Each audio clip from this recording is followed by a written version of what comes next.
Welcome to Museo de las Américas.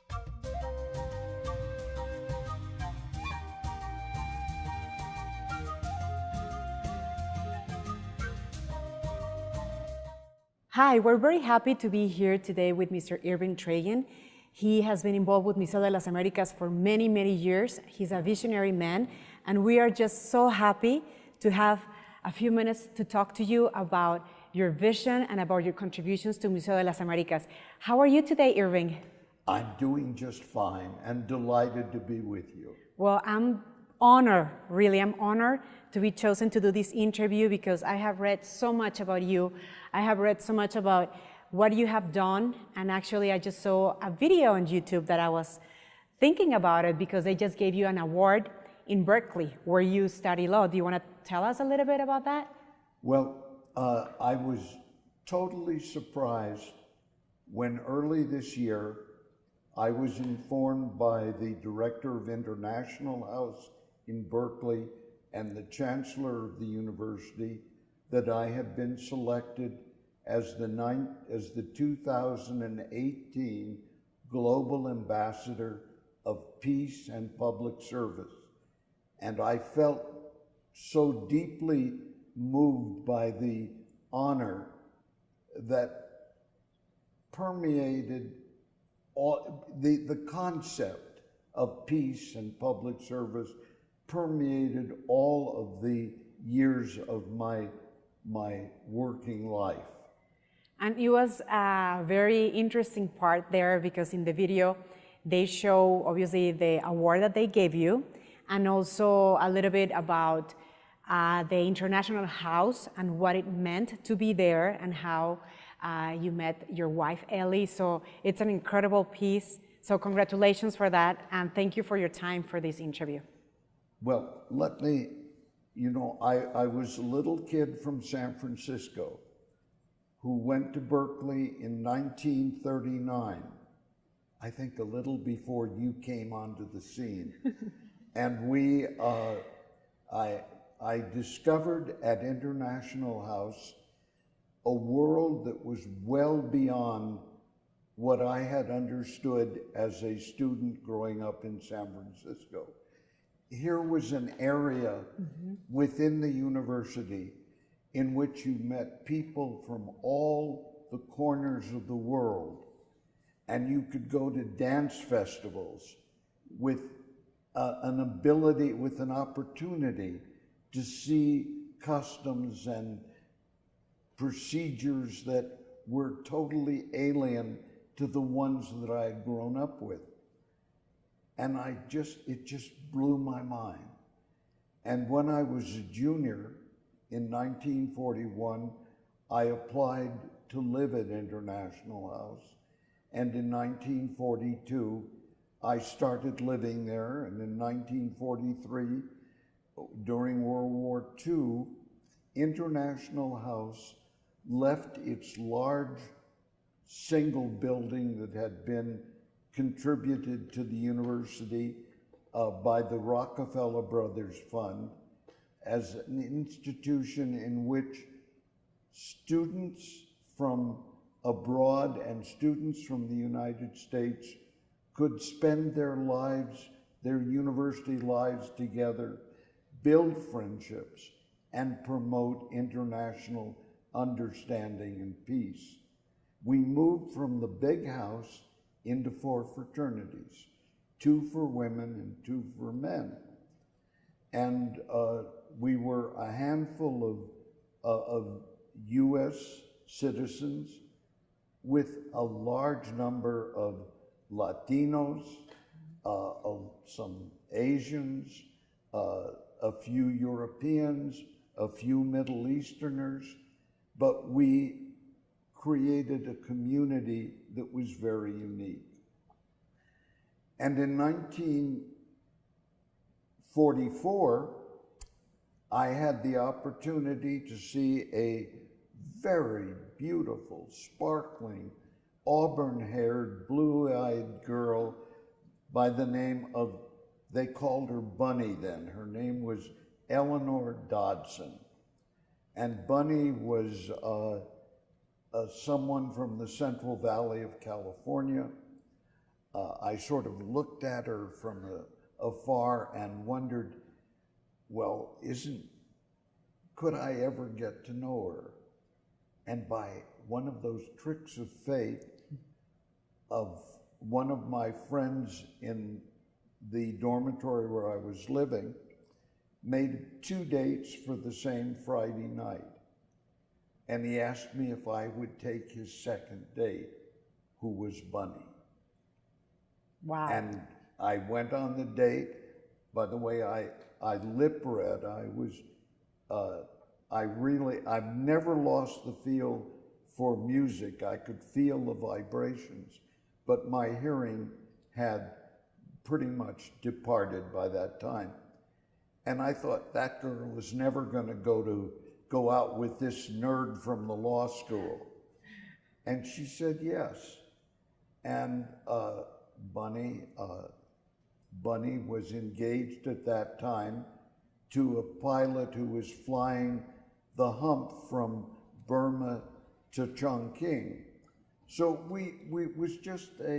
we became good friends, and we remained that way until about 1940, the end of 45, and when he came back from Burma and she they discovered their lives had grown apart, as so often happens. And it was at that point that we moved from being friends to being more than friends. Wow. Well, and she was called Bonnie because she was born on Easter Sunday, correct? Yes. That's one of the things that I learned in that video. Well, what an amazing story of love. Yes. And then I received a traveling fellowship from the law school of the University of California, Berkeley, to go to Chile to study comparative corporation law. And my best friend at International House was a Chilean, Fernando Walker Vial, and his mother picked me up at the airport and made me feel very much at home. And I spent 14 months in Chile. I proposed to Bunny on Valentine's Day, 1946, and never got an answer. And when I came back, she said, couldn't you have done something more imaginative than just send a letter? Mm-hmm. Well, the nerd didn't know better then. But anyway, we married in Berkeley in 1947. My first job was in Mexico, working on, at that point, comparative labor law, and on a grant from the U.S. Department of State. We went as newlyweds. We lived in Mexico for a year. I had a total income of $150 a month, and the initial pension in which we resided was $7 a day for the two of us. Obviously, we'd go broke in a hurry. She got a job at the Benjamin Franklin Cultural Center, Mexico-U.S. Cultural Center, and then she went to work for the AFTOSA Commission. That was the joint government body set up to combat the foot and mouth disease aftosa that had been introduced into Mexico. And later I went to work with the AFTOSA Commission as their labor law advisor and personnel officer. We were there until 1950, and then I was offered a job with the World Health Organization, which was opening up a regional office in the Americas. You have an amazing story. I know that there is a passion for you for many countries in Latin America, and that's what brings me to my next story. And it amazes me your memory, how you remember all the years and all the dates. That's pretty amazing. So what brings me to my question about how did you first get involved with Museo de las Américas in this beautiful place where we are right now? Because I know it's your love for art, it's your love for Latin America. So please share it with us. Ellie and I lived in 8 countries. The first thing that struck our fancy in Mexico when we went to the La Merced market was not only the groceries, but the textiles, the pottery, the ceramica, that beauty that comes out of the people themselves for the products that they make.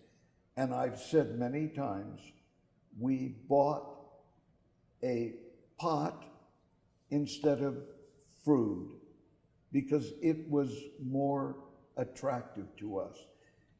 That started a mutual love for Latin American handicrafts. Now, Ellie and I were not wealthy people. We were like most young people, putting together everything we could to sustain ourselves and to satisfy our love of culture. Throughout the rest of my life, Ellie and my life, we collected as we could Latin American handicrafts. These are from Guatemala, from a town called Chimautla.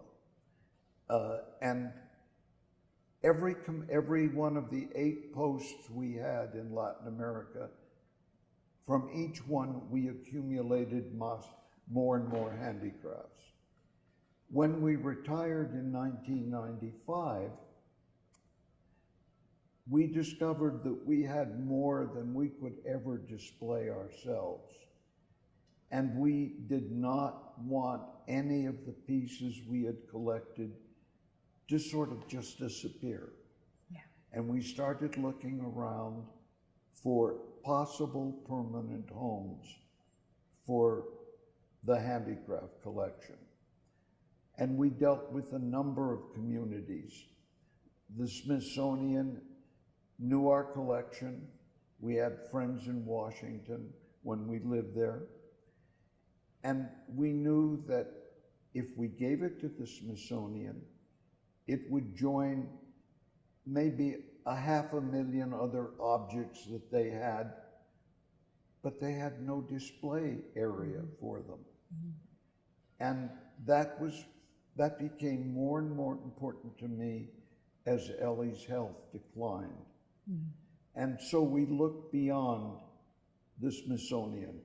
We contacted a number of museums, and at one point we're dealing with Houston, San Francisco, and then my nephews found the Museo de las Américas here in Denver.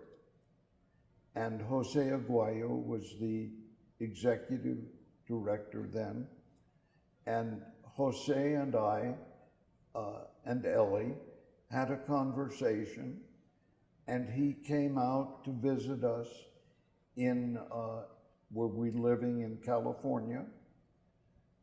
We found a commonality of interest. We not only wanted to display the handicrafts, but we wanted to work with an institution whose objective was to share the culture of Latin America with the rest of the communities in the United States. We talked of building the bridges that culture alone can build among people. And we found that we were talking to each other in the same language.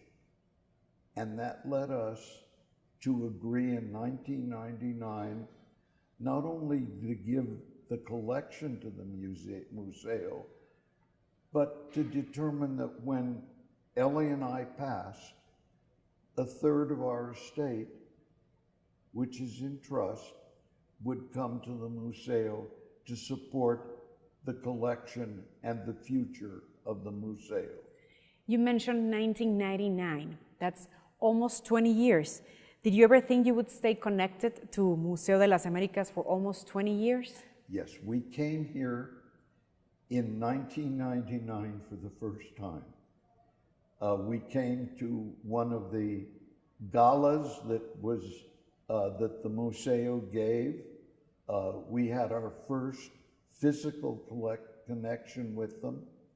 And then Jose brought a team to Hanford where we were living and packed up and moved the bulk of the collection, I think about 3,000 pieces at that point, here to Denver. Every year since then, I have been in Denver. I brought Ellie, who was not well, here in 2000, 2001, 2002, and then after that, she wasn't well enough to travel. And there were a couple of years when neither one of us was able to come to Denver. And in 2004, when the Museo had its great financial crisis, Ellie was, let's say, en esperas de morir. She was ready, she was just barely hanging on. And I had to tell her that the Museo was on the point of closure. And she said, I don't want that to happen. And so we looked around to find out what we could do to help the Museo come through that crisis. And it was her idea that we give all of the E-bonds and double E-bonds that we had accumulated over our lifetime to the Museo as an endowment. And every year since Ellie died, 2005, I have been in Denver.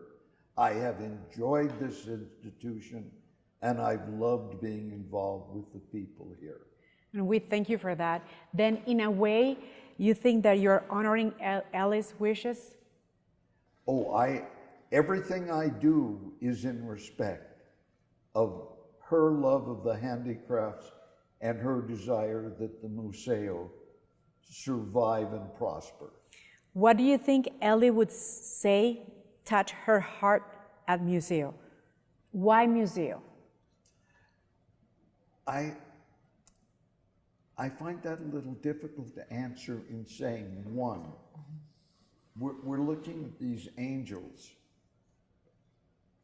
and angels reflect eternity, and they reflect universality.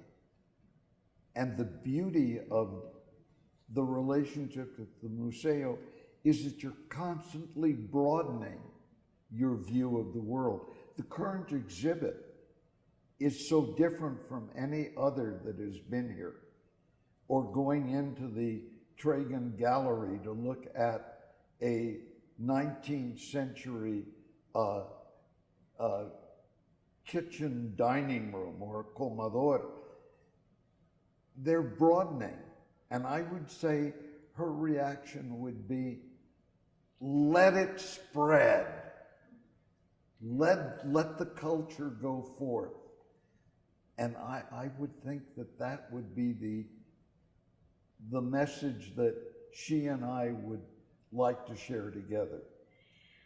And that's an incredible message. What is the intangible value of Museo for you? The Museo is growing. I went through the bad period in the early 2000s, and I've watched it grow. And I've watched it become more and more a part of the broader Denver community. We were always attracted to the concept that they had of bringing in school children to expose them to the culture of the Latin American community, the Hispanic community. And it seemed to me that the most important thing that the Museo was doing was building those bridges, starting with the young people and letting them understand the values that come from appreciating the good features that exist. And you mentioned a lot, obviously, the Latin America culture, the Latin America traditions. You lived in Latin America for many years. What does your Latin American art collection mean to you? Well, you know, Latin America is a combination of very many cultures. Even if you look at Mexico, yeah, and you look at the Tarascan culture, the Aztec tradition, the Mayan, you go into Guatemala with 10 different basic cultural groups. You go further south to Colombia, which had a different tradition from the Incas and the Aymaras in Bolivia, and you go down to the Mapuches in Chile. All of them have cultures. And what I hope we'll see here in Denver is an opportunity for all of those cultures to come together. And they are not that dissimilar from the cultures of the native people in this country and in Canada. And just think of a hemisphere united by a concept of respect of cultures. And that's what I hope this museo will mean to Denver and the people of the Mountain States. And that's an incredible message, and also how you are, just the way, the excitement that you talk about it, it makes me, in a way, you know, and I'm sure it makes a lot of people from Latin America or from any other parts that visit this museum to be so proud of the roots or our traditions and our customs. And I wanted to ask you something about just the way you're talking to me with that excitement. How would you talk then to a friend or to somebody who has never heard about this museum? How would you invite him to get involved? Well, I do that all the time.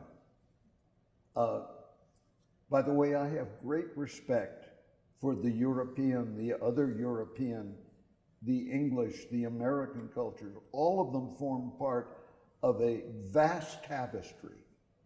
And that tapestry must involve our understanding of how we interrelate. So whenever a friend is coming to Denver, I always tell them to come to the museo. I used to say, call Maruja Salazar. Maruja will show you the museo and the collection, and you'll see what an interesting combination these people have put together. I have friends whom I invite to come to see specific exhibits. One of our cousins in the Central Valley of California, who has a relative living here, took time on a visit to Denver and came away just excited by what she had seen. Friends I have known who've moved to Denver, I've encouraged them to make contact now with Claudia, and to lend their support to the efforts that are going on. I know that's a very imperfect answer, but from the standpoint of an individual responding to a question, I can't go out on a housetop and shout, go to see the exhibits at the museo, but I can, as an individual, say to everyone I know coming to Denver, don't miss going to the museo. And that's great, that's great. That's something that you will tell to a friend. But let's say if you could engage in a conversation with community leaders, like politicians, about the museum, about the importance of the museum, the values, what would you say to them, and how would you like to introduce them to museum core values? I think you have to remind everyone in public life that America is made up of a large number of different racial, religious, ethnic groups, and that the only way in which we move forward is united. And one of the ways you build that unity is understanding the different cultures. And you can come to the Museo and see what contribution the Museo can make. Last night we had a very interesting video of the summer camps and the impact on young people of those summer camps. And it kept going through my mind, what is the antidote to gangs and violence? It is exposing young people early on to opportunities to develop their own skills and abilities. And I looked at those faces and they said to me, I'm learning that in this summer school. And I'd say to every politician in this country, figure out how you support that kind of activity at the base of society as the answer to dealing with violence. You create values. I think that's a political message. It is. Very tied to the cultural. It is. And then if you invest in their education when they are little, you don't have to invest in drug-centered rehabs, right? Or jails. Or... That's right. It's so much better to invest your money in the positive than to spend it on locking them up in jail later. So talking about, you talk a lot about inclusivity and about diversity. And we're proud of the Latino culture while serving a diverse audience. What role do you see this museo, playing as a connection to integrate diverse audiences for future generations? Well, you know, that's a very profound and very complex question, because the museo has to be part of the mosaic. It can't do it by itself. And I was delighted to find that the Museo is moving out of its physical plant. It's developing relations with the Denver Museum, and most interestingly, with the libraries in Jefferson County. Can you imagine what it would mean to have the Museo extending its exhibits to schools and cultural institutions and libraries throughout this area, and serving them as a force for good and for unity? That would be great. It's like bringing the museo to their place instead of them coming here. And again, do you feel that this museo, that Museo de las Americas, serves a diverse audience? Oh, yes. Yes, I think that it has, coming here over the years, I note more and more the mixture of the Hispanic and the Anglo cultures, the people who come to enjoy, they're becoming more and more diverse. So you were born in 1922. 1922.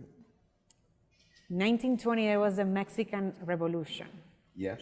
Yes. I went to Mexico in 47. So And you remember when Mexico emerged from the revolution? Yes. It had 20 million people, and they estimated an illiteracy rate of maybe 60 to 70%. I know, it was pretty high, yes, super high. It was enormous. Yeah. And much of the middle class that had evolved under Porfirio Diaz emigrated to the U.S. That was the first sustained wave. There'd always been movement north and south of the border, but the middle class that felt threatened by the revolution came north. And Mexico was emerging at that point from feudalism and mercantilism, and you had to build a whole new country. Yes. And it's a fascinating, it's just a fascinating history. Yes. There is this writer, historian from Sinaloa. I'm from Mazatlan. I don't know, where do you live in Mexico? In Mexico City? I lived in Mexico City, but you know a town called Porvenir? Porvenir, close to Mexico City? No, Porvenir is closer to Guaymas. Oh, no, in Sonora. No, I never heard. Well, my last experience in Mexico was working with the University of the Pacific on a project to get the City Council of Stockton and the city government of Porvenir to begin to work together. And unfortunately, to build a relationship, you need a number of years. And in Mexico, the incumbency of a mayor is 2 years. Y no reelección. Yeah. And they turn over. Yes. And everything changes. Everything changes. Yeah, and they change the whole thing. You know what? Now, lately, they after one term, they can take one term in between, and then they can go again. Yeah, because in Mazatlan there has been a major 3 times. Yes. 3 periods, but before that wasn't possible. No, and if you want to build those ties. Yeah, it takes time. And and usually when the opposition comes in, whether it's PRI or PAN or the present partido, they want to get rid of everything. Yeah, that the predecessor did. And yeah. you really need to build ties. Yes. But I've been in every state in Mexico except Chiapas. Ah, okay. In every state, wow. Yeah. So you've been in the state of Sinaloa? Yes. Yeah. Do you remember where you were there? In the capital, in Culiacan or Mazatlan? I was there I had 10 years as the executive secretary of the Inter-American Drug Commission. And I was working with the Procurador General de la República and with the, in time of Salinas de Gortari and his director of anti-drug operations. We went to Sinaloa. I wonder why to Sinaloa, right? Yeah, yes. Yes. Yes. Wow. So you have been all over Mexico. Yeah. Yes. That's great that you got to see all that during, when you were working and doing all your... Yes, and recently I went to they have a biennial program in Tijuana, and I was just blown away. What I was blown away by were the high school students coming to see all the technological changes. And I compared that to the time I was in Mexico City in '47, when that was unthinkable. Yeah. Yes. And that dynamism of those young people and the ability and watching them, I had more fun sitting in a spot and just watching them and their curiosity about the new technology, the changes. That's wonderful. Yeah. But do you see any ways that Museo can improve? Oh, yes. Uh, every institution that is living and important changes with time. Nothing is static, and I sort of believe that the only thing permanent is change. Mm-hmm. And change requires the broadening of the view of how you reach out to people and how you draw them in. And I think the Museo is about to enter into a new cycle of activity, which is in part reflected with the exhibits with the library in Jefferson County. It's the reaching out, the idea that a constant, that you don't have to have a single building in which to display the arts and treasures that you have. That, I think, is one thing. And the other is the broadening of its contact with schools. Education was always a major ingredient in the program that Jose Aguayo told us about in the 1990s. With Maruja Salazar, that has always been a major element. Now I think Claudia and the new board that is working on the next phase of programs is looking at a range of activities that makes the Museo more vital, more meaningful to the people of this area. And I think that is where the change is going to occur.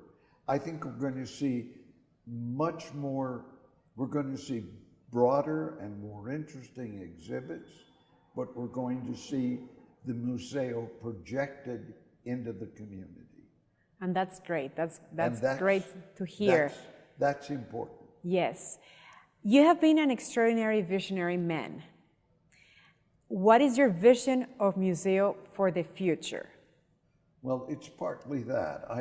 I think they're going to have to, over time, expand the physical plant. Obviously, they had an original plan in the year 2000. They bought property around the current Museo, but you can be property rich and operationally poor. And what happened was they didn't have the resources to both maintain the property and the Museo. So they had to divest themselves of the property. Now, I think it's fair to say the plant today is quite limited. It's this one floor of exhibit space. They're going to have to go into a building drive once they have developed an endowment large enough to ensure that they can pay for the operations and staff on a permanent basis. But we have to think of the future in terms of a plan, expanding into the community, improving the quality and diversity of the exhibits, and then expanding the physical plant. Would you say then that that's something that you would like to see Museo accomplish? Oh, yes. Oh, yes. I would like to see the Museo come up with a 10-year plan. A 10-year plan which relates itself to the rest of the cultural life of this vibrant community. And how would you like the Museo to honor your legacy? Oh, I think what we're doing now is beyond what I ever contemplated. We are going to have a permanent gallery here in which her spirit, and hopefully mine, will subsist for a long, long time after I'm gone. And I know you are full of interesting stories, right? But I have been requested if you can tell us 3 stories. And to begin with the story about in Mexico, that you met a very famous person in the 40s. Oh, well, when we went to Mexico, we had the good fortune of meeting a lady by the name of Josephine Littlejohn. She was the niece of Paul Hudson, who founded the Mexico City Herald in 1890 during the administration of Porfirio Diaz. And Paul Hudson was quite an old man when we met him in the late 40s. And Josephine seemed to like us and invited us. I was working on a paper then comparing Mexican and US labor law. And on Sundays we'd go out and I'd use her old Underwood typewriter, but the great verse never came out. Anyway, one Sunday I was at the typewriter and she said, "Have you ever met Diego Rivera?" And I said, "No, we've never met Diego." She said, she grabbed us by the hand.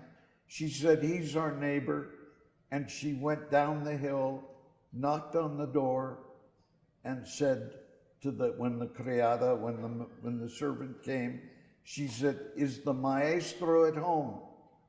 And she said, "Yes, señora, he's in his studio." And that is how we met Diego Rivera.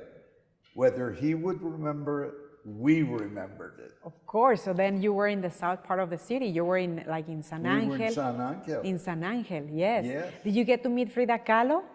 No, I Frida never was met not home. Frida Kahlo. But I have admired Frida Kahlo, and I've seen her house in Coyoacan, and what a colorful place. That's an incredible story. And I know Yes. that you have 2 other stories that they have requested me. So if you could share them, one from Guatemala and one from Venezuela. Anecdotes. Any special anecdotes from Guatemala and from Venezuela? You know,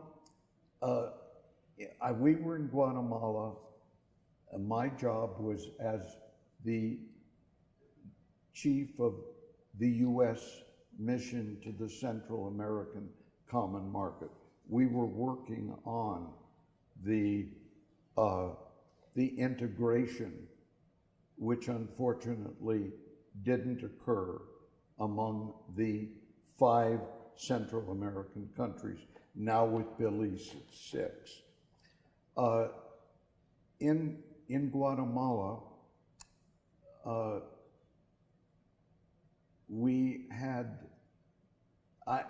we just had a number of adventures, and the most interesting, I think, was going up to Chichicastenango. I'm going to choose this as the story. We went up one weekend, and we came to know the Canadian fathers who ran the Church of the People. Now, it's unlike any other Catholic church you've ever seen in the world.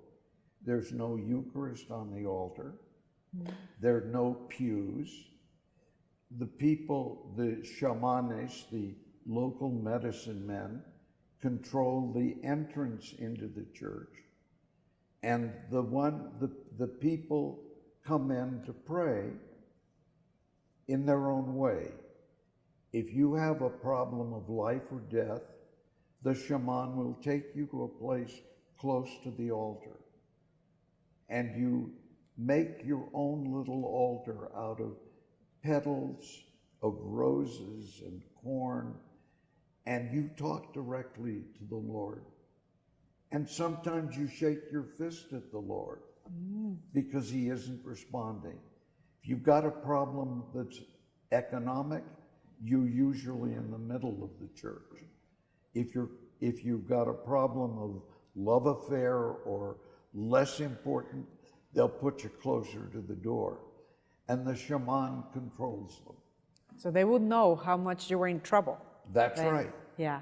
And those altars are absolutely exquisite pieces of culture. And then church closes at 12. And then they go out into the mountains to their prehistoric gods and make the prayers again. Interesting. That's culture. Wow. And so much that you have seen all around the world. Do you remember like a special Yes. story from Venezuela? Well, Venezuela is a very different story. We went to Venezuela I was assigned as the labor attaché in 1960. We arrived shortly after the attempt by the Dominican dictator Trujillo on the life of Romulo Betancourt. Now you have to understand, Venezuela became independent in the 1810s. Its first election of president was in 1947. Through all those early years, it had lived through a process of political changes, usually by military dictators, one after another.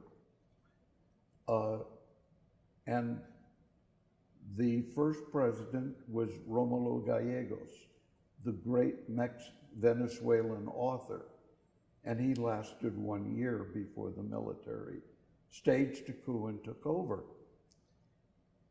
And then they had another coup, and in 1957 and in 1959 was the second election of a president, and Romulo Betancourt was elected. And I was assigned to Venezuela as the labor attaché.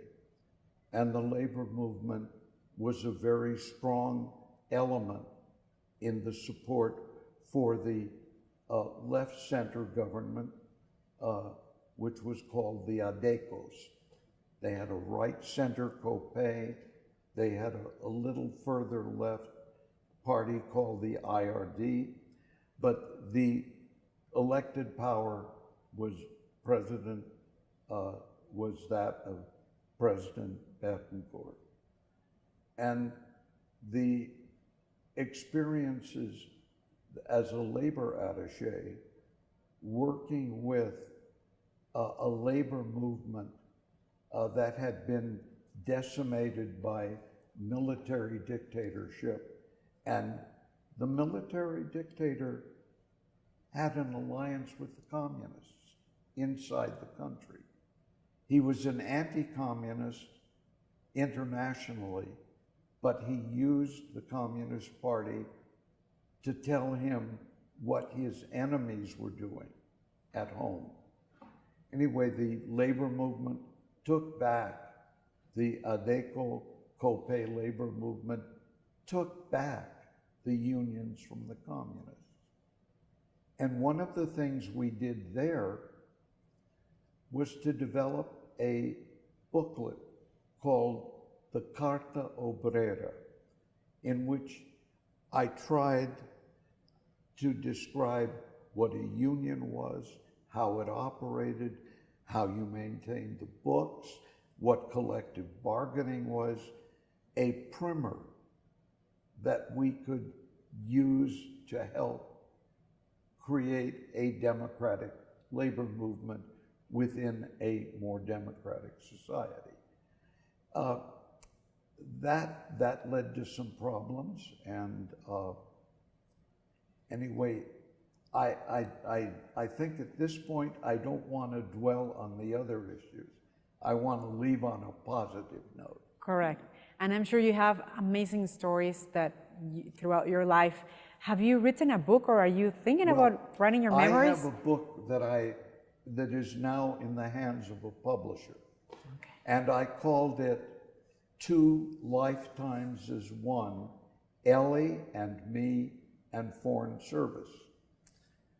I had diarrhea of the pen, and I wrote 1,200 pages, and the publisher said, that's too much. So I cut it to 800. He said, too much. And a few months ago, I finished the third version at 640, and he says, we got to take out another 100 pages. Well, what I've taken out are a lot of stories, and probably a lot of things that didn't need to be included. But I'm now in the final stage. Part 1 has been cleared by the publisher. I'm beginning work on the revision of Part 2, and Part 2 is the story of Ellie and my life in Mexico, our first experience in Washington, then going to Chile, Peru, and then Venezuela. The third part is the Alliance for Progress years. And President Kennedy named me the labor advisor for the Alliance for Progress. And so I go through the Alliance years. And the fourth part are the years with the Organization of American States. And that covers roughly 1977 to 1995. And the last part is called Alone Again. It's the period when we returned to California and then the passing of Ellie. So I've tried in the book, and as I said, it is called Two Lifetimes as One, Ellie and Me and Foreign Service. And in the last part, the last chapter, I describe our coming to the Museo and the beginning of our relationship. We're very, very good, very interesting. And like I said, I could talk to you for a long time, but I know that we have a time limit. I'm so honored. And I love what you said about your key for living such a long life, to be active. He said to be always active, right? Yes.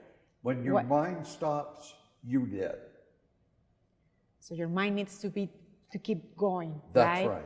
What would be then the final advice then for the people that want to live a full life like you, and a visionary man that has so much to share and to show to the world with this exhibition? What will be then your final message? Oh, I think the key thing is be yourself and learn that life is a constant challenge, that change is inevitable, and that the broader your view of the world and your respect for other human beings, the broader it is, the better you are and the better you live. Because every human being deserves an opportunity to enjoy life and culture. And we thank you for that. Thank you. Thank you.